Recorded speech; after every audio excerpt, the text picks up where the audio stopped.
it's crazy how FF14 made them the most money, yet they don't prioritize the game and now we don't have an ulti. We will get to that, Worker Hoshi. Compats is the one that put this together for me, man. Thanks so much, Compats. Really appreciate it. Now, obviously, I don't think we will go through everything. Some of the things we're gonna talk more, some of the things we're gonna talk less, some of the things I will just look at it and like, yeah, we know that, we covered it, you know, and we skip. But I think it's finally time to calm down a little bit and talk about it. There's a lot of crazy shit going on social media, a lot of hate, a lot of like post PLL crash out that happens every time when something doesn't go a specific community way. So yeah, today we're gonna be civilized. Today we're gonna be nice. We're gonna be composed as much as we can, and then we're gonna talk about the ultimate. No, what the nah, let's not talk about the ultimate.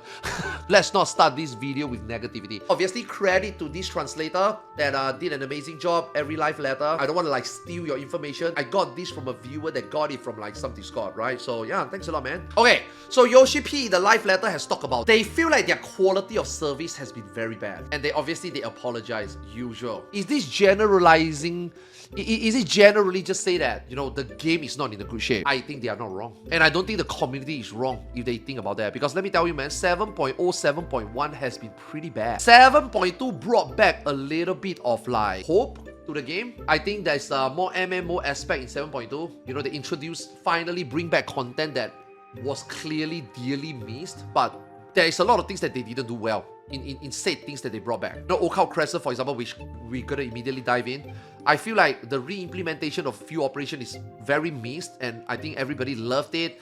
But there are things within it that they didn't do really well. I covered this, by the way, in my previous Okao Crescent video, so do check out that video. So okay, this part. This is how it starts off the live letter, and it's actually very alarming for me. Now, we know Yoshi P. This guy, don't let this smiley smirk face fool you. If I know what I know, and based on my very limited but otherwise lengthy exchange with Yoshi P, I can tell you, this guy don't f around. This guy might look friendly. This guy might look accommodating. But if you step on his toes, you're gonna feel it. You're gonna feel the presence. You're gonna feel the killing intent. Yeah, don't f with this guy. You know what I mean? And Yoshi P is a very open-minded guy. We all know that. I mean, that's the reason why 14 come what it is, right? He's a very open-minded, even though he's like a Japanese developer, but he's a very open-minded guy. And for him to come out to say stuff like this, right? Like, he's serious when he says stuff like this. And when he says stuff like this, you can only imagine that how much more worse behind the scene it is. I talked to the community team and the development team about this. It feels like we got used to things a bit too much and got comfortable. Yeah, you can only imagine how much more stressful it would have been, like, within the building, within the floor, within the team, you know? We grew bigger and processes didn't fully work the way we had intended them to. We want to improve this again. Yeah, that's good. Especially with the new and big content that we recently said as Okao Crescent. We want to keep providing fun and engaging content, and we will try to do better. We want to start the PL by discussing some of the feedback we recently got. Okay, part 1 live letter has always been really boring, to be honest. It has always been nothing of just PowerPoint slide telling you what is there. We all know that. It's very boring, right? Japanese developers, when they put out content for public viewing, it has to be workable. It can't even have bug. Like, they don't even want to show you a potential, like, first 10 seconds of the fight that there's a bug going on, right? There's something questionable going on. Like, when JP developer want to show you something, they make sure that it works. At least up to the point they want to show you. Like, make sure. Now, I'm not saying that that's difficult, that's easy. Unlike some companies that literally will get players to PTR test their game, got feedback, still release the game on patch day, crash the game, bugs get exploited. Some games do that, you know, some games do that. Final Fantasy XIV JP company, they don't generally do that. Like, until it's fully ready for public consumption, they will not show you anything. So like, part 1 live letter, they usually just tell you what's coming. Most of the things are finalizing. Yoshi P himself maybe haven't tested yet. So like, usually part 1 live letter is very boring. You see PowerPoint slide, you see screenshot. That's it. That's it. But usually they fill the second half of part 1 live letter with, like, you know, special guests, and or they talk about some like miscellaneous stuff, like, you know, like a dev panel. They talk about, say, law. They invite a special guest to talk about, say, localization, or say, like, you know, oh, a Garo event, like stuff like that, right? They do stuff like that. But moving forward, if they were to keep this template moving forward, is actually really good, because I think the feedback of said most recent content is being immediately received and then immediately talk about, I think it's actually very... It's way better than some random guest appearance that some people don't care, right?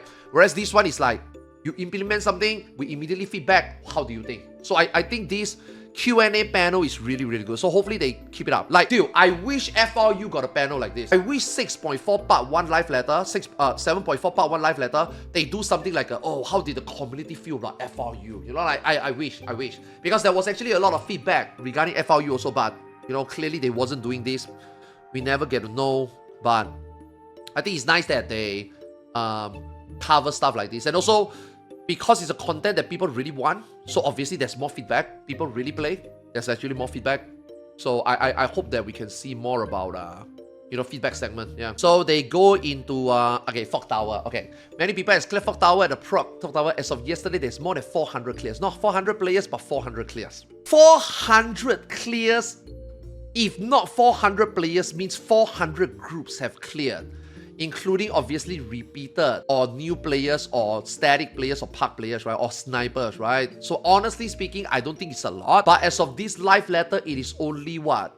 4 weeks? I think 4 weeks, only 400 clear, I think it's okay. Because the thing is, right, this content is not the same as any other content in the game. It's not like you can queue in and you do the boss non-stop until it dies. This one comes with a lot of hurdle, hindrance, which I think is part of the difficulty of clearing this content. Not the fight itself. The fight itself is very easy to do. Individually, even as a team, it's kind of easy to get into, but very also easily wipe the group, because this time compared to DRS, there's like actual body checks, there's actual like party mechanics. DRS is all solo mechanics. Whether you're doing DRS with 8 men or 48 men, it's the same experience, nothing changed. Fog Tower is a little bit different, and obviously, you know, DRS had the bash your hit until you clear content finder that you can queue, whereas Fog Tower, no, right? So I think that might be one of the reasons why the number is like maybe seemingly low, depends how you look at it. But I think this is okay for 3 weeks. Yeah. We felt like the support through the system in DRS is a bit too high, so we wanted to reduce this a bit. We have what the community calls Island Gacha. Yes. In JP, we call it Shima Gacha. Yes. Just to get into an instance in which you can queue into Fog Tower. Yes. Is difficult reference? Yes. We will implement. Okay, now, this thing, I think is the biggest problem. Because if you are talking about the first 4 weeks, and a content which only 400 clears so far in 4 weeks, I do think that it is mostly people who are progging the fight. It is the first wave of proggers. Proggers, or first wave. Not able to queue into a 40-man, which we already knew was a problem in BA, in Hidatos. I couldn't believe they do it again. This is after the fact that DRS had a 48-man queuing system, and then they already have a 24-man alliance queuing system. So even if they didn't want to implement the 48-man, they could have just implemented 24-man. 24-man times 2 is easier than 6 times 8-man. Right? So I don't know why they didn't do that. And you know the first few runs is always going to be done by statics, right? So why do you make statics not able to queue into the instance? Now, I'm not talking about the Fog Tower, okay? Into the instance.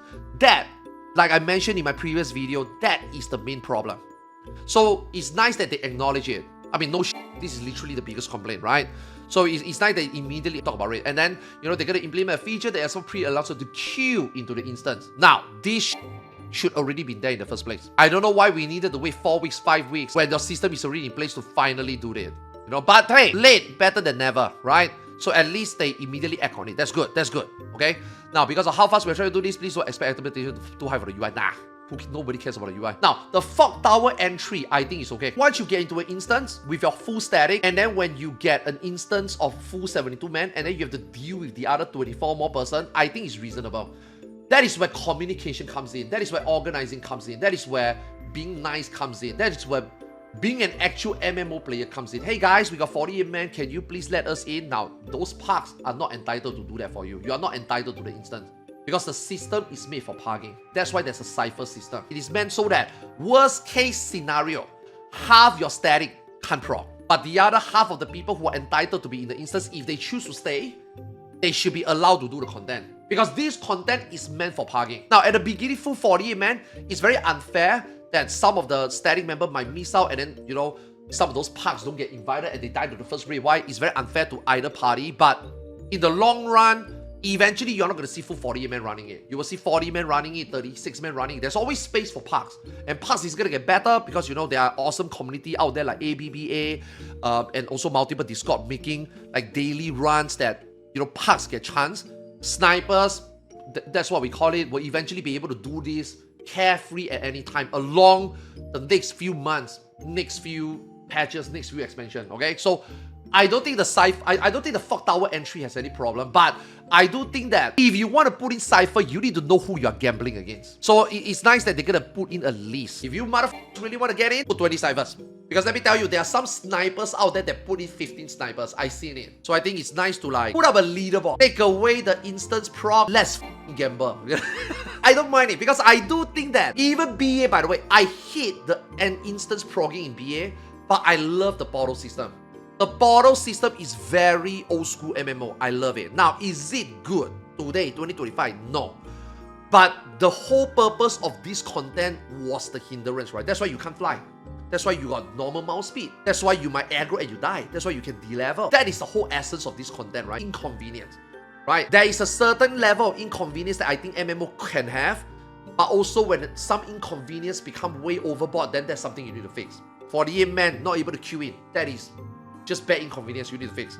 Fog Tower entry, having a Gamba system is an inconvenience, but I think it's acceptable. I think it's okay. The simple answer on why we don't have a normal and savage version is cost. I know this doesn't matter for customer. We aren't able to do this for this instance, but the future of OC, we will try to have both normal and savage. We have every... Okay. This one is a big red flag, man. You know, just now how I talked about at the beginning, where he immediately like threw the developer and the community team under the bus with how like, you know, they are getting too complacent. And then now they talk about cost. We all know that Square Enix biggest money making is the MMO division. There's no way you tell me after the money you make in Endwalker, with that almost double the amount of player base at launch and or the entire Endwalker up to this point, there is no way you tell me you have a cost issue. You are already making a instance. You are literally doing two things. Number one, put less body check, put more telegraph, minus and take away some mechanics. You are talking about an exact boss fight minus mechanic appearances. I don't think that's a lot of cost. Now, if you are making two Fog Tower, two different routes, and you have two different set of bosses, sure. But if you are telling me a savage and normal version of a same fight and you think cost is a problem, I think it's very, very alarming. This is literally almost telling me that you could make an extreme fight, but you cannot make a normal fight. There's no way. It's like telling me if you make a savage fight, you cannot make a savage normal fight. There's no way. If you are telling me that this cost is a problem, they must be cutting really thin. They must be in some pickle right now, maybe over budgeting, maybe spending more money than they think they should, maybe spending the money in other... Square Enix is very guilty of this, okay? Square Enix has been very, very guilty of this, okay? They spend too much money on other games that turns out to be shit, like Avengers, like Forspoken, and the money comes from another team. Now, Yoshi P and Square Enix themselves have already said it multiple times. Square Enix moving forward is going to focus on more classic games or games that they have that is good, remaster it or remake it. So they are still going to be spending money elsewhere, but they're now going to make money. They're going to make more better decisions with their money, right? So now we have FF7 remake, and now we have Tactics being announced, right? And obviously the biggest elephant in the room, FF9, we all know that it's gonna happen. They haven't officially released talk about it, but we know that's gonna happen. And it's also been rumored that CBU3 is gonna be working on Tactics at 9, and then Yoshi P and Square Enix make the statement, and now Tactics is being finally officialized that it's coming and made by CBU3. I think we know where the money goes to. I think it's paying up front for this sure to earn money for the most popular franchise for Square Enix. So I don't think that the money is going to be badly spent this time, but that doesn't take away the fact that the money is spent elsewhere.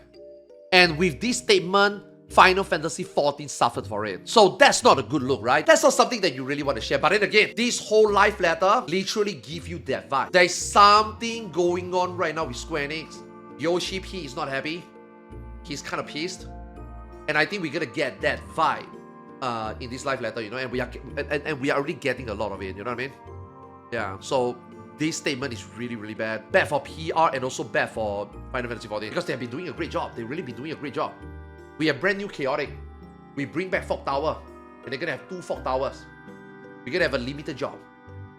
Our deep dungeon is gonna get a savage version of boss we will cover later. We are gonna get 2 ultimates, even though only 1 for now. We will talk about the ultimates later. They have been putting out a lot of content this expansion. This expansion was meant to be the expansion that's gonna be like, do better than Storm's Blood in terms of quantity. Quality, questionable. I mean, he himself said it, but I think it's okay. Quantity, this would have been like the expansion with the most content, you know?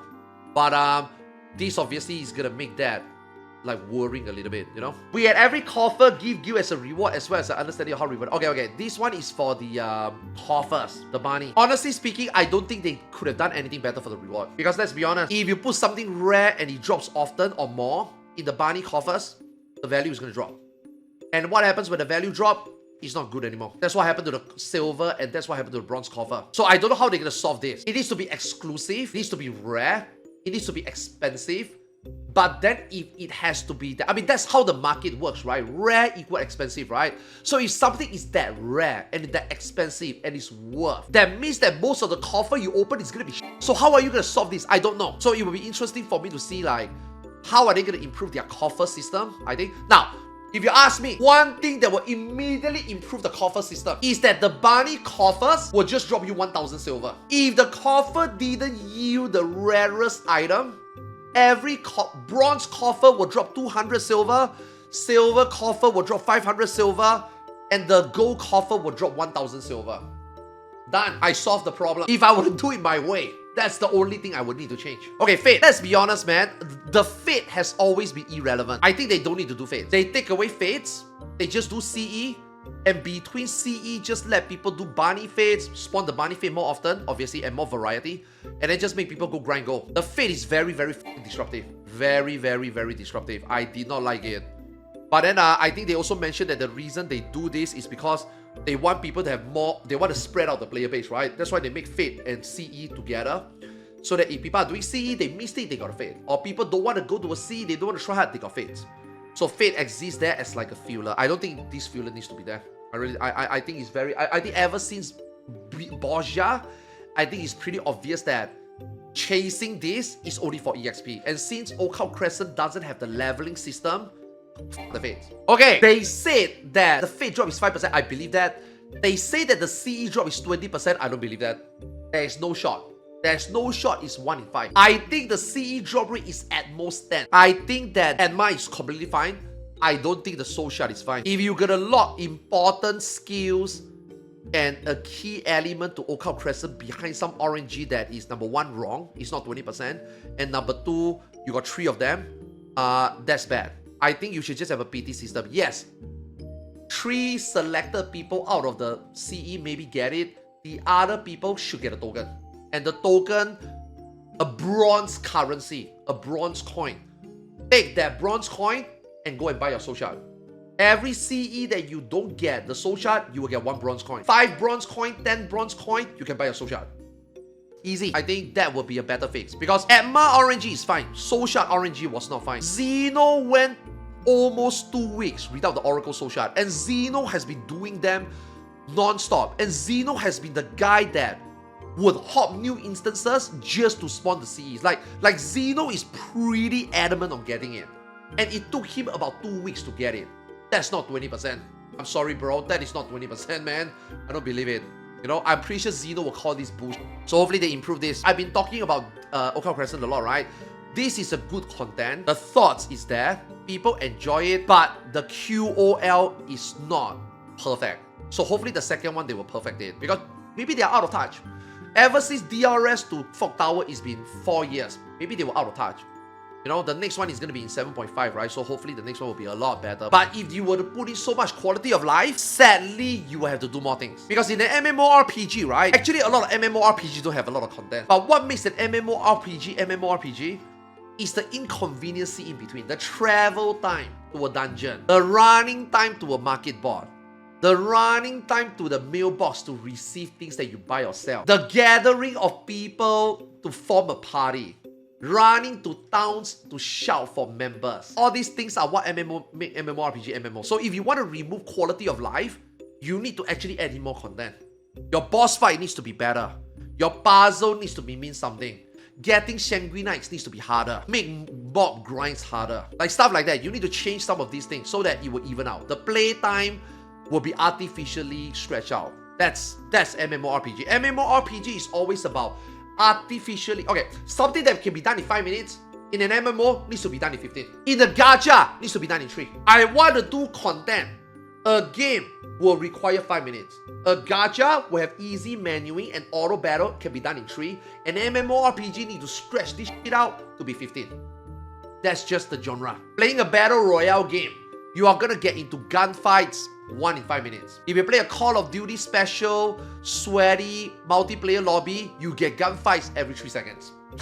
Different genre. Different genre have different ways of how content needs to be consumed. And that's what Okao Crescent is about. That's why the cipher system is like that. But the instance hopping is not.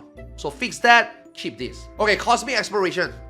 Dude, I wouldn't say that I care too much about this, but it is actually very interesting for me that some of these feedback are even read out loud, you know? I don't think cosmic exploration have any problem. There's no try-hard factor in there. People are just in there for a good time. The only thing I did not expect is that cosmic exploration in today is still going. There's only like less than 10 servers out of the 30 servers out there that completed it. And I don't even think Oceanic will ever complete it. I feel like they dragged it out way too long already. You guys remember the day one idiots who are saying that I cannot believe Cosmic Exploration already end. I haven't even got home to download the patch. I got back home from work and Cosmic Exploration already end. I wish it is half the length or 3/4 the length. I think this is too long. And also second, I cannot believe the second island is gonna be in 7.3. I want you guys to remember this conversation right now, okay? I know they said that they want to put out Cosmic Exploration every patch, but I'm surprised that they are able to pull it off. Because they also said we're gonna get multiple criterion. They also say we're gonna get 2 ultimates. Again, we will talk about this later, but obviously those 2 didn't happen, right? So the fact that Cosmic Exploration actually is gonna get it like as they were promised is kind of surprised. You know, kind of surprising. I do think that some mission is way too difficult. For people out there using Raphael, I would say that even Raphael barely struggle to finish a couple of missions on time. That is if you don't give Raphael a single second of break. You barely finish. With your average gear, you got your beast gear, sure, Raphael have more time. But like if you're like me, a cheap casual crafter, bro, Raphael can barely finish some craft, man. You know what I mean? If Raphael can barely make it, I think some casual players who are not like hardcore try-hard crafters, for us to, okay, I need to use this, I need to react to this, some of them are very difficult. Actually very difficult to finish. But I think it will be eased up when we get a 7.3 gear. But the thing is, holy shit, man, 7.3 is gonna get another one already. By the time you get 7.3 gear, it will be as tough as this one in the next island. And if it's as tough, how are you gonna find time to come back to do this island, first island that you didn't have time? And if you didn't even finish the first island on time, what makes you think that you have enough time to finish the second island? Like, holy shit, man, I feel like it's just paramount on and on and on and on and on, you know? So that's why I'm very surprised that they are even adding a second island.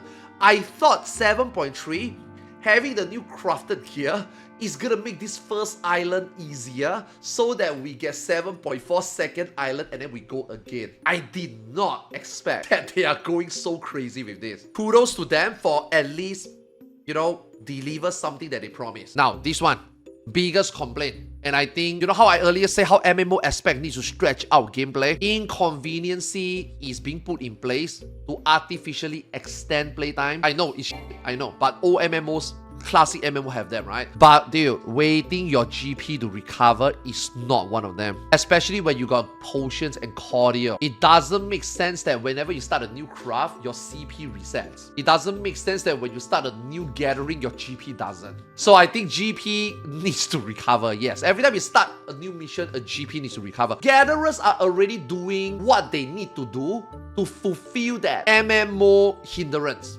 which is running to the node, running to the pond, running to the tree. Having to wait for GP, no. They need to fix this. Yeah, they have to fix this. So yeah, they are gonna work on it, so that's really good. Okay, I have a lot to talk about this.